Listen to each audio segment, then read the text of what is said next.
Hello, and thank you for listening to the Conscious Diva Podcast. I'm Tatiana, and joining me back on my show is my dear friend and Vedic astrologer, Annemarie Brown. Today, we are talking about Joytish, the science of light, and how we can use learning about the light of the self as a tool for inner growth and guidance.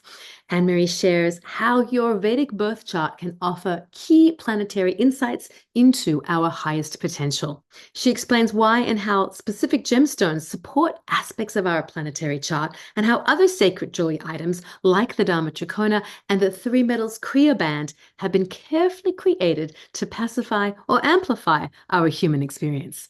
If you'd like to learn more about sacred jewelry, you can listen to episode number 6, where Annemarie talks about the Rudraksha seed and the power of wearing the Sri Yantra. I hope you enjoyed this episode on Vedic astrology and the science of light. Please write a review or leave a comment, or you can follow me on Instagram at The Conscious Diva. Thank you so much for listening.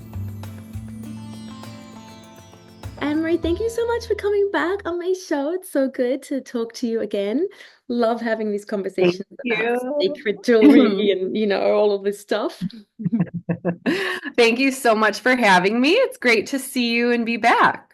Yay! So this time, but okay. So for listeners who don't know, Annemarie has been on my podcast before, earlier on in an earlier episode, and we talked about sacred jewelry. We specifically talked about symbols, the Sri Yantra, the Sri as a piece of sacred geometry, and how that affects the body, and also the Rudraksha, and why the Rudraksha is a beautiful sacred seed, or sacred bead that many malas are made of. So if you want to listen to that episode, you can. But today we're going to be talking about Joytish jewelry, and I'd love to begin with, firstly, what is Joytish? Like, talk about that. What does it mean? How is this the science of light, and how does it differ from Western astrology? Beautiful. So Jyotish essentially is the name for the type of astrology that's practiced here in the East, and it's also known as Vedic astrology. But the word Jyotish means the science of light.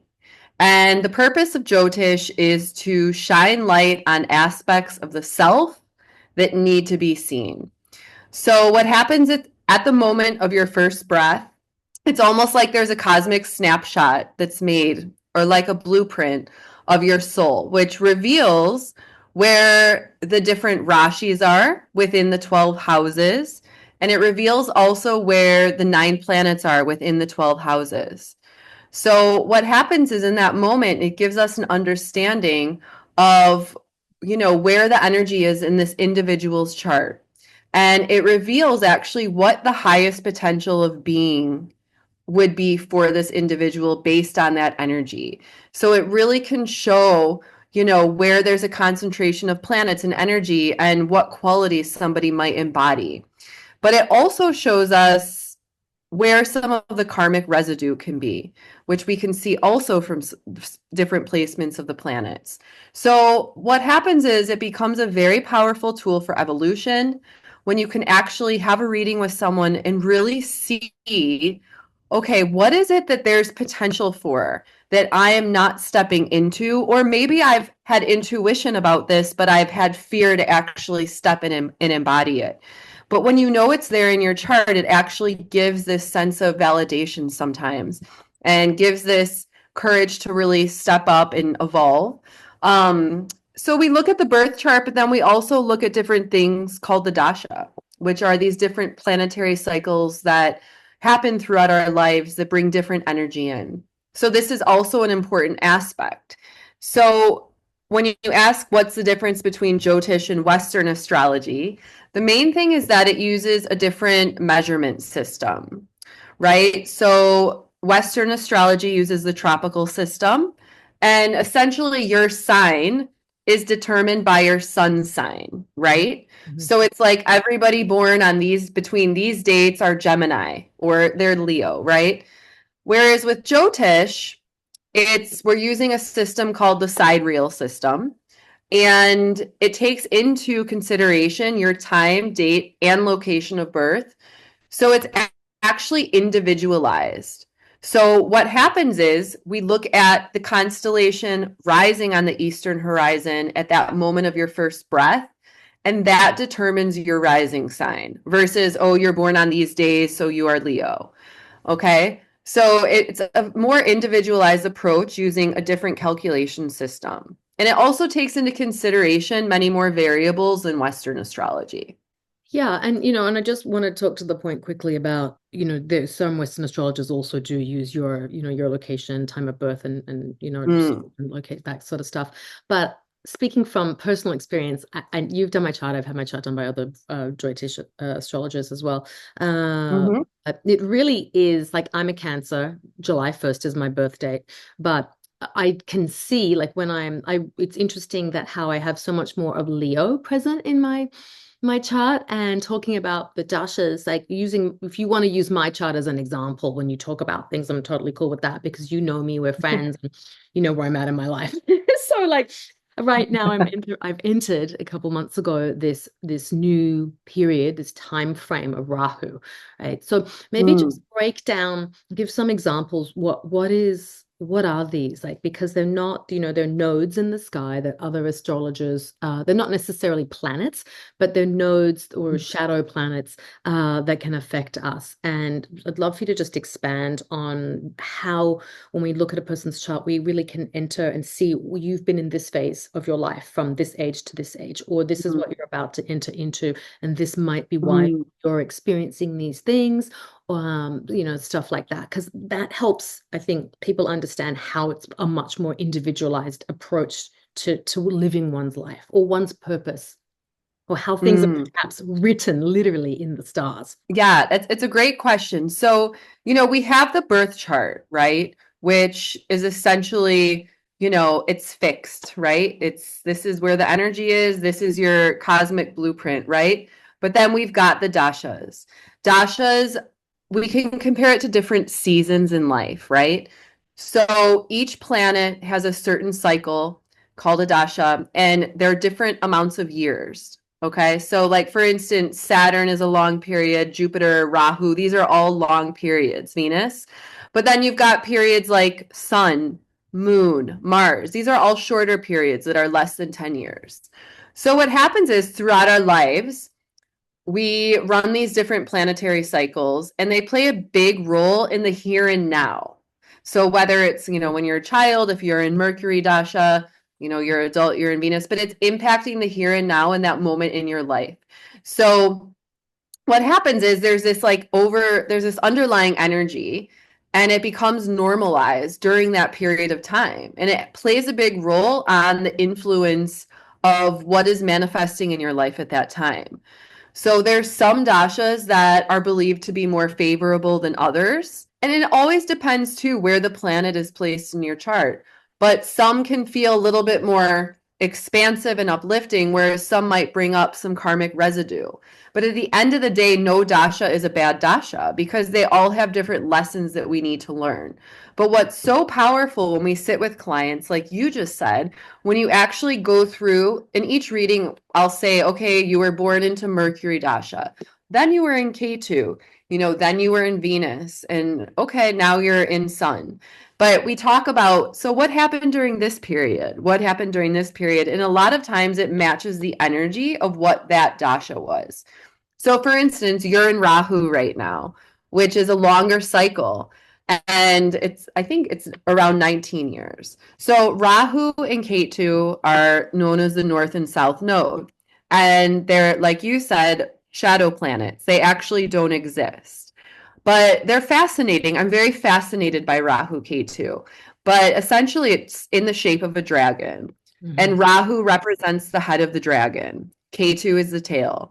And Rahu represents, it's expansive, it's the element of air, it's brilliant creativity, like wild insight, visionary, like those ideas that arise where you're like, I have no idea, like I could have never thought that.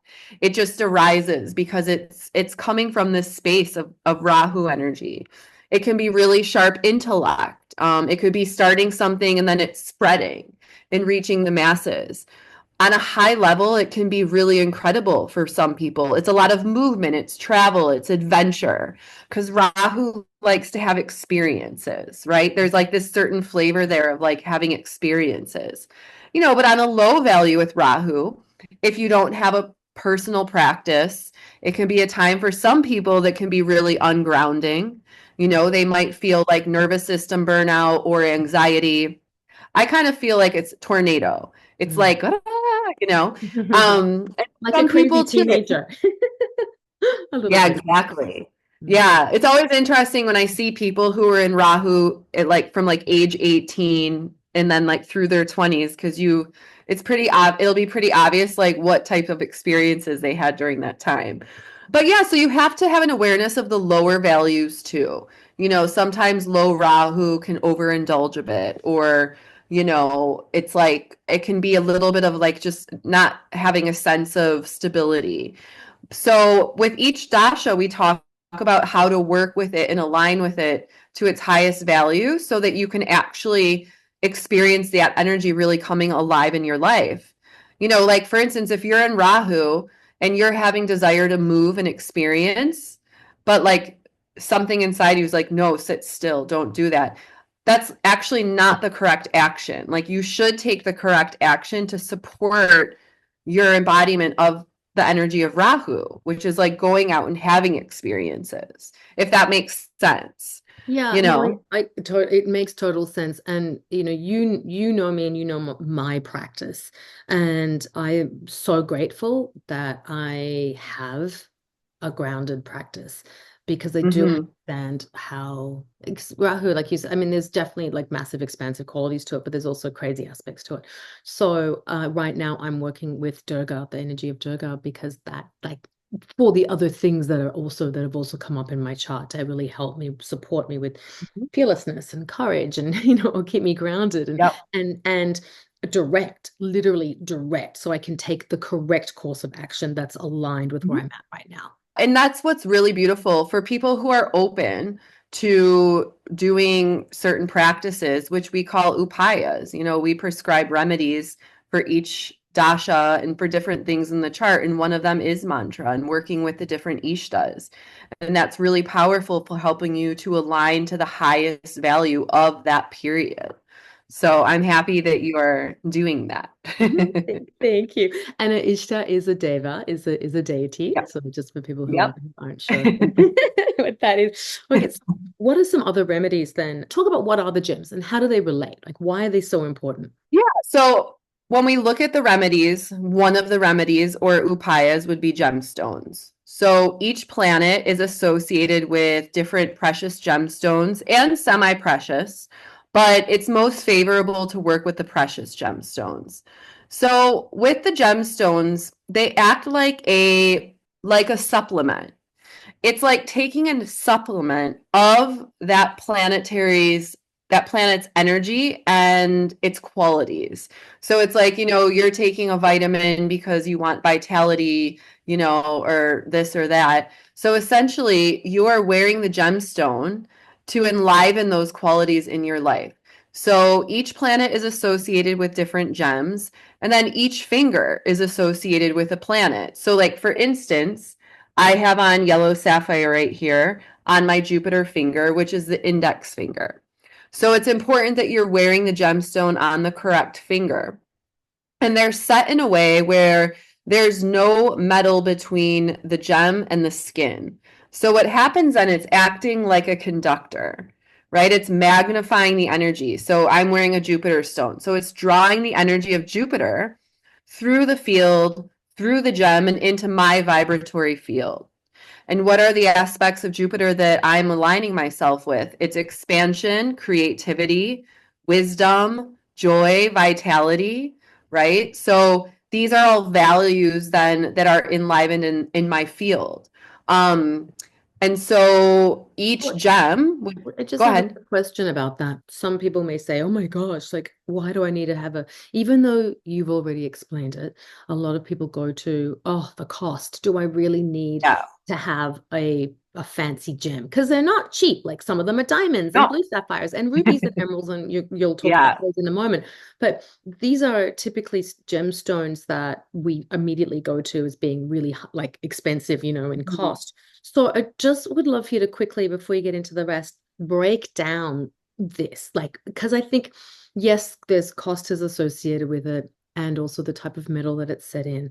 However, Mhm. if you can get beyond that and make it Yeah. financially for yourself, the benefits are huge. And it's not in your head. It's not like a fake thing that you're just trying to sell sapphires to people. You're not a gem dealer.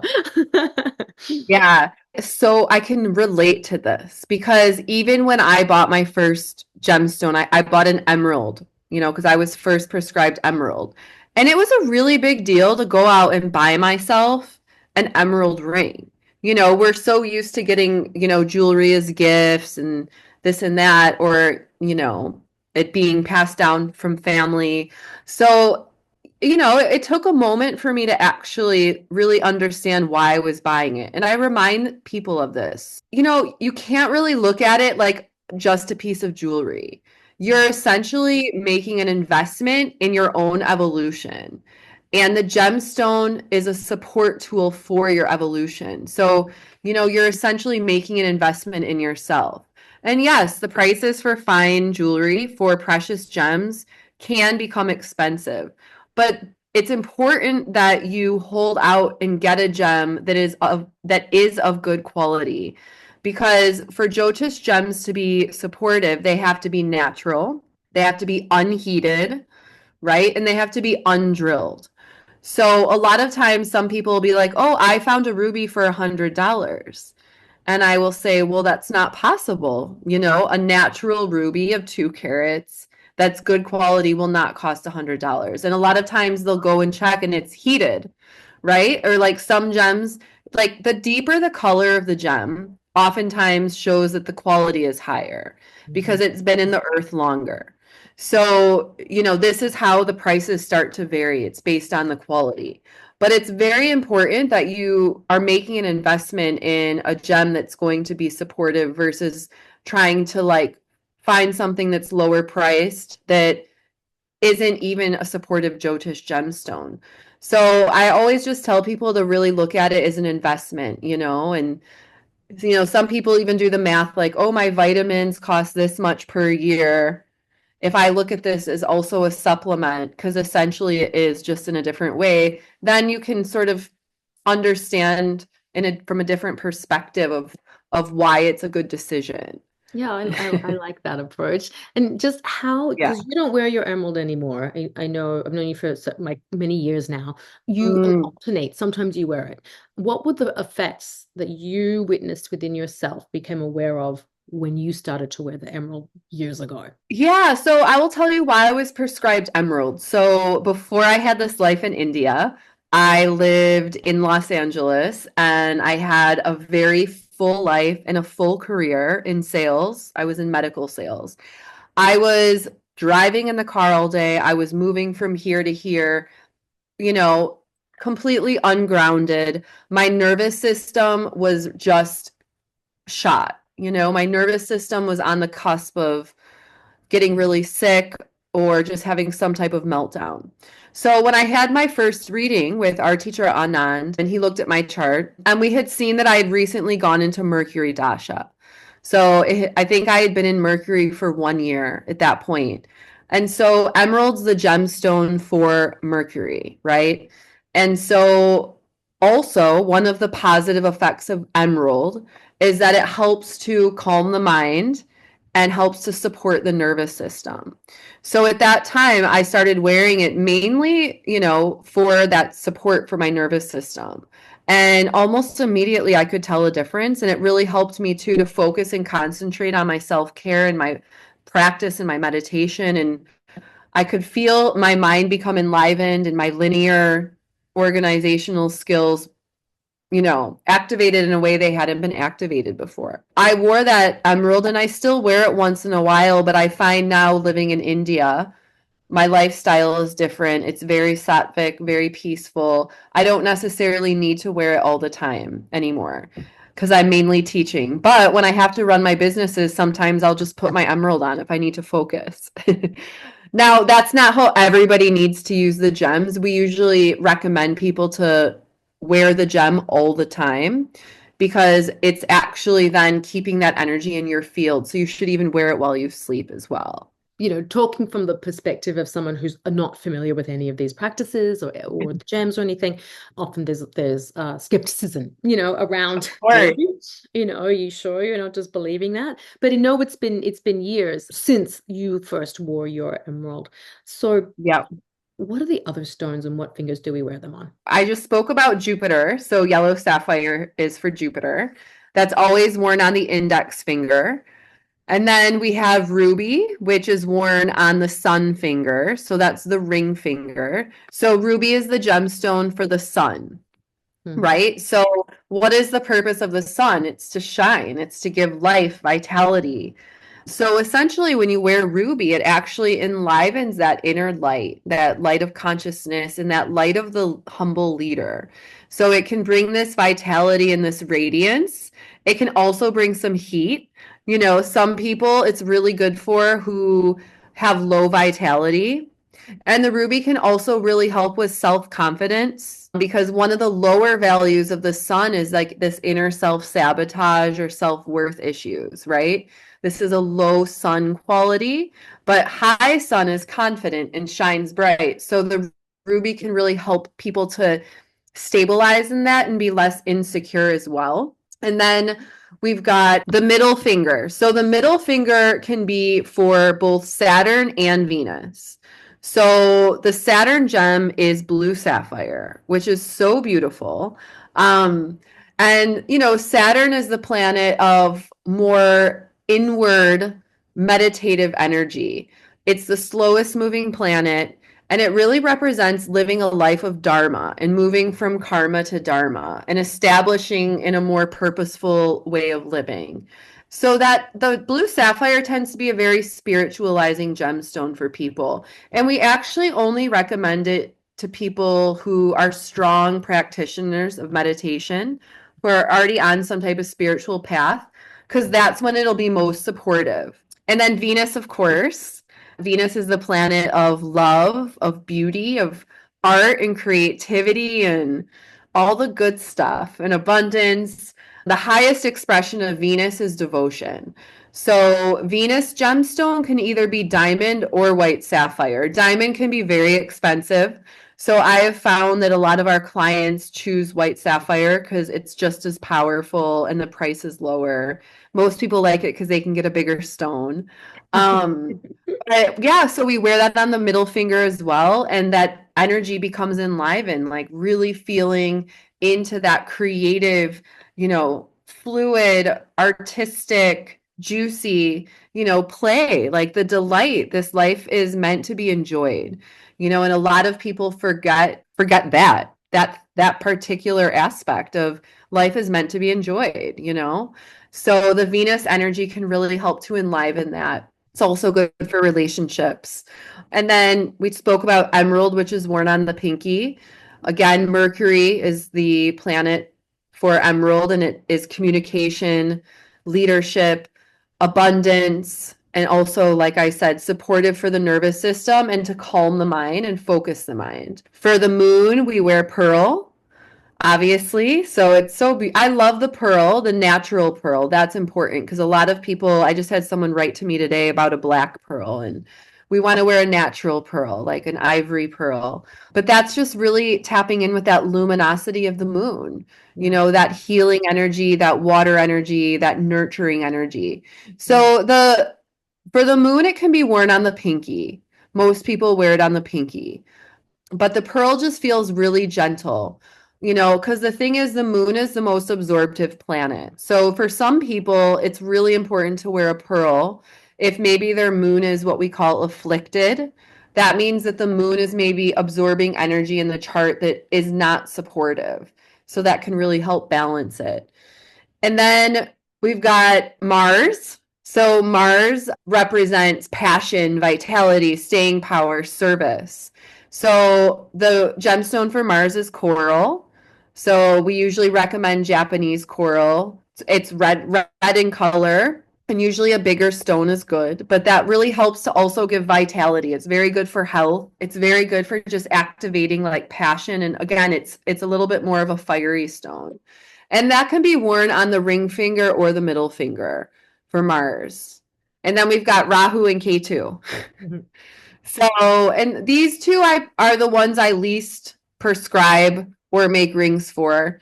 But for Rahu, it is Hessonite. So, which is actually a beautiful, like brownish colored stone. And that can be worn on the middle finger. But it's again, the Hessonite is good for like creativity and also enlivening intuition. And then K2's stone is cat's eye, which is actually really beautiful because it literally looks like a cat's eye. And What color is the cat's eye? it's almost like a silverish white, but then it has a line through the middle of it. Like it really looks like a cat's eye. It's really beautiful. Like the line through the middle is kind of a brown color. But the cat's eye is actually a very intuitive stone. You know, when you wear it, it can really activate intuition because K2 energy is more intuitive, internal, and it's very spiritual. It represents moksha and liberation. So the cat's eye most often is worn on the pinky. I think I've covered all of them, right? Yeah, I think you have. And one of the things that you've just, or I shouldn't say one of the things, one of the new designs that you're offering or that you're working with clients with is the Dharma Trikona. So can you just explain what that is? Obviously, I'm wearing one. You know, Yes. recommended the stones. There it is. Yep. I'm also wearing a pearl, a natural pearl. Beautiful. Good. Very good for you. Why would somebody wear a Dharma Trikona? Firstly, what does that mean? I'd love to answer this question. So, when we look at the Jyotish chart, we prescribe the gemstones based on what we call the Dharma houses. So, the first house, the fifth house, and the ninth house in the chart represent the Dharma sthanas. Sthana means house. So, these are the ones that we want to strengthen with a gemstone. So it's not even necessary about what dasha you're in. Like if you're in Rahu, I wouldn't say go get a Hessonite stone. I would say do the Durga practices, right? You know, so what we prescribe the gems based on this, the house 1, 5, or 9. Each of these houses, they all play a role in supporting you in living a life that's dharmic, like living a life of purpose, living a life that's in flow, where you feel that the universe is actually just working through you. That's our ultimate goal, is to experience life in that way, because that's when we're in the flow state. So when we actually strengthen these houses, it helps somebody really up-level their energy and up-level their alignment. When I'm doing a reading for somebody, for instance, a Leo, you're a Leo, I'm Leo. So for us, the gemstones that would be most supportive would be ruby, it would be yellow sapphire, and red coral. And these would be gems that you wear all the time. I never take my yellow sapphire off. So that's how we prescribe the rings. Now, I decided to create the Dharma pendants because I realized not all people want to wear a Jyotish ring or maybe can't afford it. But I wanted to create something that still held that energy and felt like a support tool for them to really step into their evolution. So we made the Dharma pendants for each of the signs. So each of the signs of the zodiac, the Rashis. So there's 12 different signs. So yours, as you see, at the point for Leo rising has the ruby. And then the fifth house would have the yellow sapphire because Sagittarius is placed there in your chart. And then the ninth house, which is in the other corner, would be where Aries is. And then that is where the coral is because coral is the gemstone for Aries. So we've now activated that energy. So the Dharma pendant's a really supportive way to keep you connected to that and to keep you connected to that intention. And also the triangle energetically brings the energy up because our intention is to lift the energy, lift our life force up to the third eye so that we can live a life in alignment with our intuition. I have to say, I've been wearing this since when, like August, July or August, Yeah. Yep. right? Yep. Mm-hmm. So more than 6 months now. And as you know, there's been like some serious transformation in my life. Like, so I could really feel almost immediately how Mm-hmm. energetically my body, the shifts, and how I could actually embody this support. It's been quite radical actually for me, and I love it sits, right at my neck, and I love it. It's amazing. I actually Mm-hmm. never take it off. And then recently I was feeling like I needed to just add the pearl, just because I was feeling like I just needed that balancing out from the support of the moon. And I have this really beautiful natural pearl. So So I've been wearing that. But okay, so I love all of that. How long will somebody need to wear this pendant? And then what about which hand does it matter which hand we wear our rings on? yeah, and I just wanted to say back onto your comment. I had someone also write me the other day who just got one of the pendants, and she said every time I put it on, things fall into alignment. Like she could visibly tell the difference. Yeah. And I love hearing that because that's just it's not like it's something, I'm trying to sell or anything like that. It's knowledge that comes from the scriptures. Oh So yeah. of course you're going to feel in alignment. It's this knowledge comes back from thousands of years. So Oh, it's super powerful. um, It's super powerful. we wanted me to talk about the hands. Yeah, it doesn't matter what hand we wear it on. Yeah. In general, you can wear the gems on either hand, but the right hand typically represents the more outgoing energy. So what we're putting out, Mhm, whereas the left hand typically stands for the more inward energy. mhm, So when we usually prescribe on the right hand. I personally wear my yellow sapphire on my left hand because intuitively it felt better there, which makes sense for me because I'm teaching. And it's really important that like my inner world and my inner connection is in alignment in order for me to actually show up and share and uplift other people. So, but generally we prescribe for the right. But that's kind of most people ask that question and it's quite a simple answer. I think a lot of people are looking for a deeper answer, but it really is just external and internal energy. Yeah, and that makes total sense because honestly, like Mm. the left hand is the hand that we receive. We bring in when I work with energy, the left hand is Mhm. when bringing in, and the right hand is the sending hand where we're moving the energy through us. So that totally, Yep. totally get the fact that why you would wear that. It's important for people to It's understand. important. Everybody asks that. Yeah, and you can intuitively feel it. Like you can actually Yeah. feel, oh no, this resonates. I need to be wearing it on this hand or that hand. It was like when I got the three The metal three metal. band, right? Yep. It was my left thumb. It was like, Mhm. and it's been on there. I don't know how many years ago did I get that? It was a while, I have like 5 or 6 years ago, maybe more. I wear it every day. I have not taken it off. And can you maybe just talk a little bit about the three metals, why this is important, and actually how it's a bangle, and then where that comes from. Yeah, it's an important part of the astrological puzzle. So essentially, I'll just show you guys here. You're wearing the three metal bangle. Three metal bangle, yeah. So this can be called an astrological bangle or a Kriya bangle.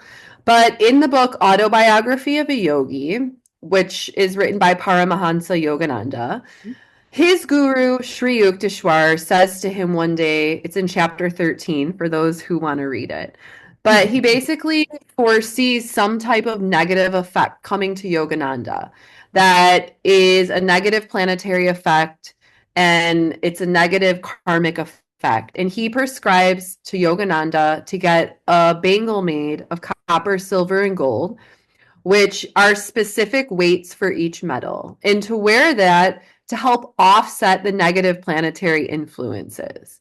So Yogananda does this, and a few weeks later, he has some type of health issue arise. I can't remember what it is. Maybe it's a kidney infection or something like this. But he heals from it. And Sri Yukteswar basically says, do you see, if you hadn't been wearing that bangle, the karmic effect of this illness would have had a different outcome. So essentially, this bangle is very supportive for just helping to offset negative planetary influences. because they're happening a lot. We've got our birth chart, which we call the natal chart. Your birth chart is your natal chart. That's fixed, but also in the here and now, there's transits happening. And actually, in this moment that we are talking, we're in the middle of all the transits, or the major transits are about to shift, but that's a whole other podcast. So essentially, though, the bangle is really supportive to wear that so that it can offset that energy if maybe that energy isn't going to be so supportive in your life. The other thing that it does is it helps to strengthen the aura, strengthen the electromagnetic field. It's very supportive for people who are meditators or people who practice Kriya because it helps to ground the energy. Wearing any heavy metal will help ground the energy because we want to stay grounded and in the earth. We can't be too airy or else it's hard to move throughout this manifest reality. So it helps to ground the energy. And then for people who work as healers or teachers, it also helps to protect your field from absorbing other people's energy. So the three metal bangle is really powerful for anybody working in healing, any practitioner. And it's pretty incredible how you can feel it immediately when you put it on. Like these three different metals represents the three main channels of energy in the body, the Ida, Pingala, and Sushumna Nadi. I've been wearing mine for, I think, 8 years now. I don't take it off. And everyone I know who has one says that they've felt a significant difference in their life since they put it on. So it's crazy. Yeah. I know also a lot of people who wear one and even people who've had nervous system issues or suffered from anxiety, they're like, whoa. But even something like this little ring, I literally never take it off. Occasionally I take it off, I'm like, whoa, it needs to be back on. So it's wild. Yeah, because even the ring, it still is that formula. It's just not the weight that was prescribed. The weight that's prescribed actually is a secret formula. And the person who makes our bangles received that formula directly from Yogananda's lineage through Swami Kriyananda. But even the ring, though, even though it's not that full weight, there's still similar experience that it's had because it's a specific formula. Many people tell me that the ring, you can really feel it when you're not wearing it. It makes a difference. Yeah. No, they really do. This is like, we're not just kind of joking. All the pieces are so supportive. And what I was going to say earlier about, like, you mentioned, with the Dharma Trikona, how it's an ancient, it really comes from scripture. As you know, when I first started wearing my Sri Yantra pendant, I mean, like 10 years ago now, I think. Yeah. I mean, this is not the original one I was wearing, but so many things. I could really feel the support and the expansiveness of the Sri Yantra, and I literally wear it every single day. Obviously, I don't sleep in it; it's more in a delicate chain, but I wear it every single day. Never sleep. Like it's part of me, and actually all of my jewelry is intentional. None of it is just like, hey, decorative or whatever. It is literally, all of it is supportive for me in some way. So come back to just like, how can we wear it? I know we talked a little bit about, the rings, but can we wear them as bracelets, pendants, earrings? Are there other ways that we can wear the jewelry? Yeah, so we always recommend first as a ring. The reason is because the ring doesn't move around. You're wearing the ring all the time. You wear it when you sleep, so it can consistently channel that energy. But also, it's okay to wear them as pendants. And then if you wear it as a pendant, we suggest wearing the pendant as much as possible. But the pendant does move. Because like I said, in the setting for the pendant or the ring, there should be nothing in between the gemstone and your skin. So that's the main thing, because a lot of people say, oh, I'll just go to a regular jewelry store. Well, they don't realize in a regular jewelry store, these gems aren't set in a way for Jyotish purposes. And they're set to be jewelry. And then a lot of times people ask me about earrings, but earrings really, not for Jyotish. It doesn't really matter. It's more about pendant, ring, or wearing a bangle as far as Jyotish purposes go for astrological reasons. What are other things you think people should know about Joytish, or the remedies. I was going to say supplements, Yeah. but there's more remedies than just gems. Yeah, there are more remedies than just gems. And some people connect with gems, some don't. And so whenever I give readings, I essentially give remedies based on, first of all, I recommend the gem based on their first, fifth, and ninth houses, the Dharma houses. But then we look at the dasha, right? What cycle are you in right now? And for the dasha, that's when I prescribe a mantra. So mantras really act as medicine. If you don't know what mantra is, it's certain vibrations of sound that we're invoking to experience a certain vibratory field. And each planet has its own mantra. And then, like I said, each planet has its own deity. So the different gods and goddesses from the Vedic tradition. So sometimes we use those mantras. So like if you're in Jupiter, I would say to chant Ganesha mantra, 108 rounds, right? Also, another remedy is breath work and Kriya practice.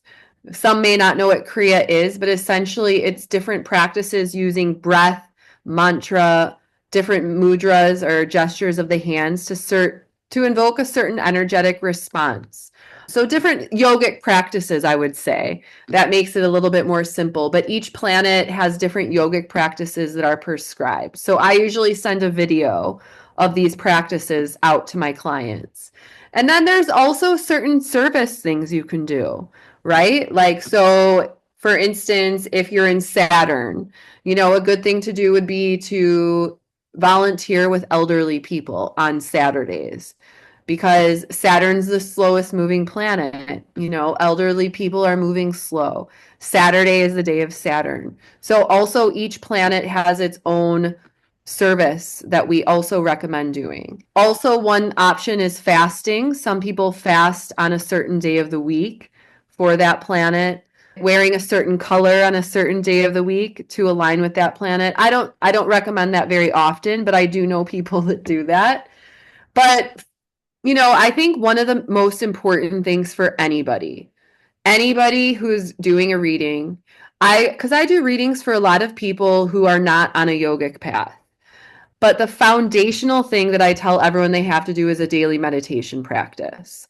That's the first thing, because that is how we can align with our chart and how we can align with the field to live a more fulfilled, balanced life. So I always recommend meditation as the first thing for people. But yeah, and then different self-care practices as well, based on which dasha you're in. Because like in Mars dasha, there's extra energy. So people sometimes need to go to the gym or, really do a lot of cardio, right? Whereas in Rahu, I tell people to do slow Surya Namaskar every day, 3 breaths per pose to really ground and stabilize the energy. So it's really different for each planet because you really feel that energy then in that time period. Yeah, I've been doing the cosmic breath set.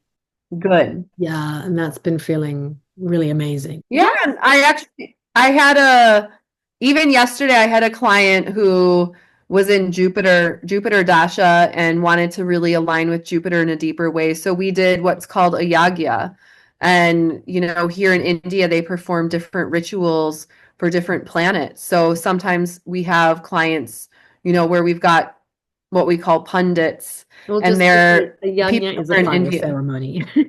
Yes, it's a fire ceremony with different offerings. So sometimes people also like to have that done for them, which is also nice. So, oh, that's really beautiful. I mean, they're so powerful. yeah. I actually did one last week, but inside, I mean, I have like 4 feet of snow surrounding my house. So I actually used my fireplace inside my house. And oh, good. Use that, built a fire, and I have the some of the herbs and stuff. And then I have actually from my teacher's lineage, who's, as you know, he's a 27th generation Nepali shaman from the caste Nepali tradition. So I have a special paper that you write with red ink on to your intentions that you set in, and then special herbs and so on to make as offerings to the fire. So that was a really beautiful, powerful experience. And you can feel that energy, right? Just come. And when you're using the mantra and the offerings and everything, it's really like, How are you doing those? Are you not doing those over Zoom for someone? Is it more when they're in person in India with you, or sometimes are they doing them online and then you're sending them the video of it? So when I prescribe yagyas for clients, I don't personally do them. I do them for myself, but we have pundits here. Pundits are the people in India who perform all the rituals. So, I will tell the pundit, Tatiana needs a Jupiter Yagya. Let's do it at 11 o'clock tomorrow. And let's bring her in and go bring her on the video call. So some people like to be tuned in with it while they do the ritual. If not, I'll tell the client, okay, they're going to do it at 11. If you can, just take a moment wherever you are and close your eyes and consciously tune in. And people can feel it from a distance. It's very powerful. Yeah. Very, very powerful and effective. But again, not all people connect with that. Not all people are into ritual, but it's a very powerful tool working with the fire. Yes, it is. Yeah. Okay, so where can we find you? If somebody wants to book a Vedic astrology reading with you, where can they find you? So if you would like to book a reading, you can find me on Instagram at Sattva Jyotish Gems, and then via email at info@sattvajyotishgems.com. And then through that email is how I usually book sessions with clients. And then we also have a website, of course, sattvajyotishgems.com. So that's the best way to reach out. And for all sure. of those will be on the show page notes. I will link. Yeah. Okay. Great. So don't worry, that'll be there. There's so many beautiful offerings, and it's just such a life affirming experience, I think, for people when you do a reading, and particularly when we're at a crux in our life, if something's happening. And it's great just to do one in general and sort of learn about yourself and go, oh, wow, I didn't know that. Or, wow, this makes sense for these shadow aspects that I've been working on, or, whatever. But then if you are at something's shifting in your life, to actually do a reading in that moment, really, I think it can help a lot of people work through whatever it is they need to move through to get to the next place. So they're super powerful. Yeah, really amazing. It's fascinating because, some people will write to me and be like, I think I need a reading. And we'll do it, and I'll say, hey, what's going on? And they're like, this, and this. And then I look at the chart and I'm like, oh, yeah, okay. I can see why that's happening. All right, this is why. So now this is what we need to do to work with that energy. So it's really powerful in those moments as well. Well, thank you so much for sharing all about so much stuff. Thank you so much for having me. Thank you so much. Lots of love.